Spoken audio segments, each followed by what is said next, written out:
Naku po, tila hindi ata nagkakaintindihan ito hong magkapatid po, na Remulla po mga kabidad po. Ito hong si DILG Secretary John Vic Remulla at Ombudsman Boying Remulla, po. Ito po'y patungkol ho sa napabalitang bribery daw, mga kabida. Okay? Na aabot po ng 1 billion pesos po, na inalok doon ho sa magkapatid po, mga kabida. Okay, ayon po sa isiniwalat ni DILG Secretary John Vic Remulla. Okay, para lang po itigil yung investigasyon po mga kabida, sa issue po ng corruption sa flood control projects. Alright? Kaya nga binatikos po ito kung si Remulla dahil doon, mga kabida. Dahil alam naman po niya na bribery yun, bakit hindi niya ipinahuli po, ito kung nag-bribe po sa kanya, sa kanilang magkapatid, mga kabida, Okay? At hindi po niya pinangalanan po, okay? Nung isiniwalat po niya ito, mga kabida. Kaya ang dami hong nagdududa na baka bluff lang po yun, ni Secretary Remulla, mga kabida, yung sinasabi hong inoferan po sila ng 1 billion pesos po, Okay?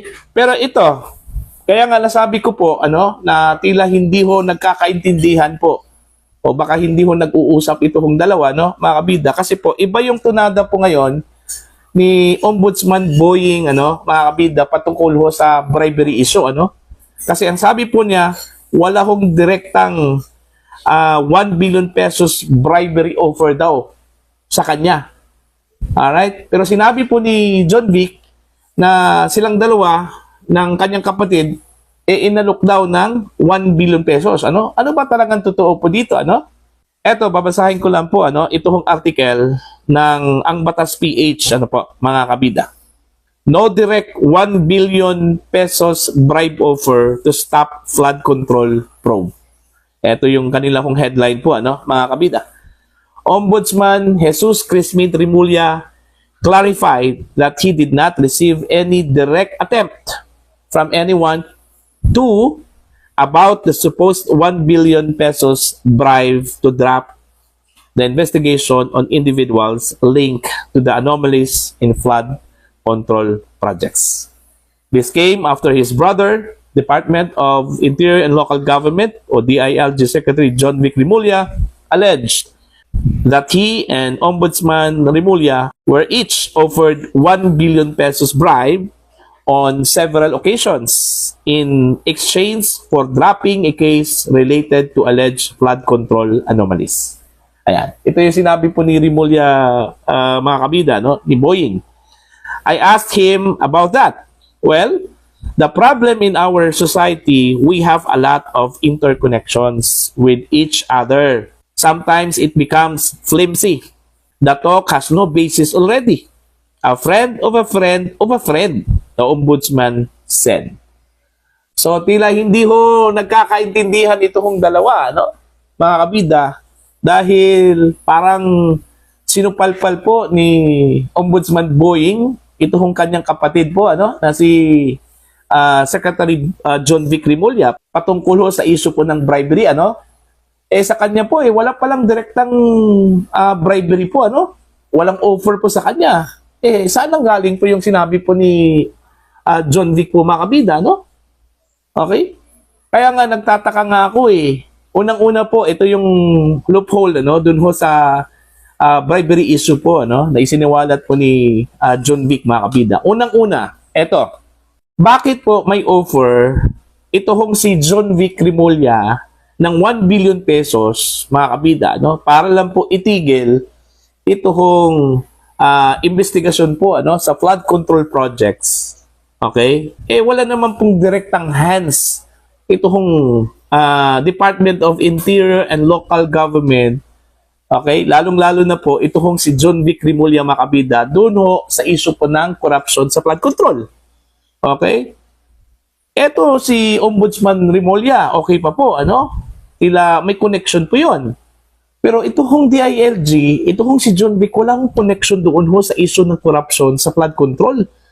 Kasi po, ang pinag-uusapan po natin dito, mga kabida, ito hong mga isinangkot na mga mambabatas, okay, congressman o senador, at maging ito hong mga empleyado at opisyal po mga kabida ng Department of Public Works and Highways na separate agency po mga kabida sa Department of Interior and Local Government.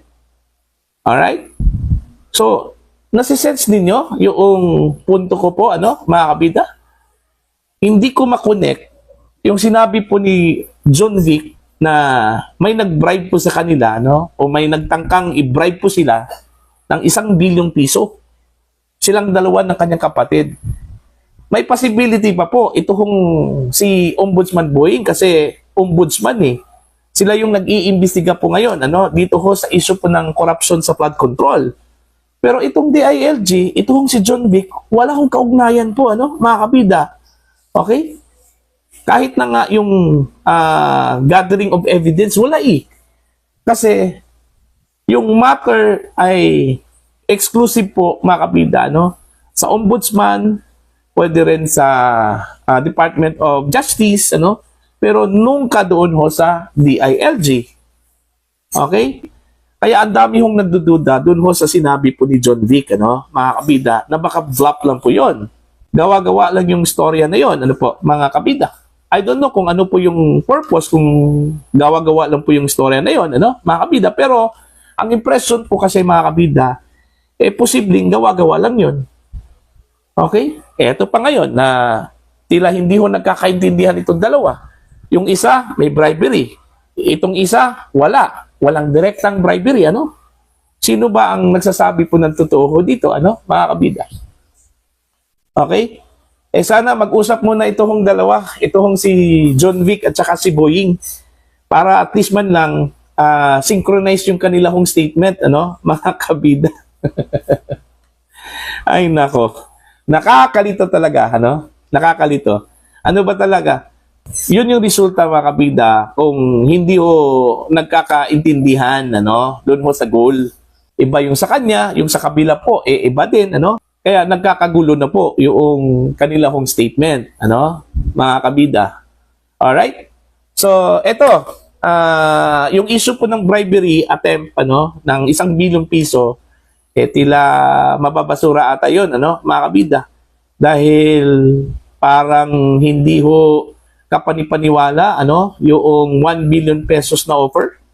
Okay? At nakapagtataka din gaya sa naunang vlog ko po mga kabida, yung tanong bakit hindi po ipinahuli po ni Secretary Remulla yung nag-bribe po. Kung meron man pong emisary na ipinadala, bakit hindi po ipinahuli po mga kabida, Okay? Pangalawa, bakit hindi po pinangalanan po mga kabida kung sino man po yung nag-bribe? Okay? Imposible po na hindi po alam ni John Vic Remulla kung totoo man po yung sinasabi ho niya na meron pong nag-bribe po sa kanila o nag-attempt na i-bribe po sila, mga kabida. Alam talaga niya yon kung sino yung nag-attempt na i-bribe po sila, mga kabida. Okay? So, yun po, lumitaw po ngayon dito ho sa statement po ni Ombudsman Boying Remulla, na tila malabo po yung sinabi po ni John Vic Remulla mga kabida na meron pong nag-offer sa kanila ng 1 bilyong piso para ho itigil ang investigasyon po mga kabida sa issue po ng corruption sa flood control projects. Ayan. Para ho sa inyong opinion,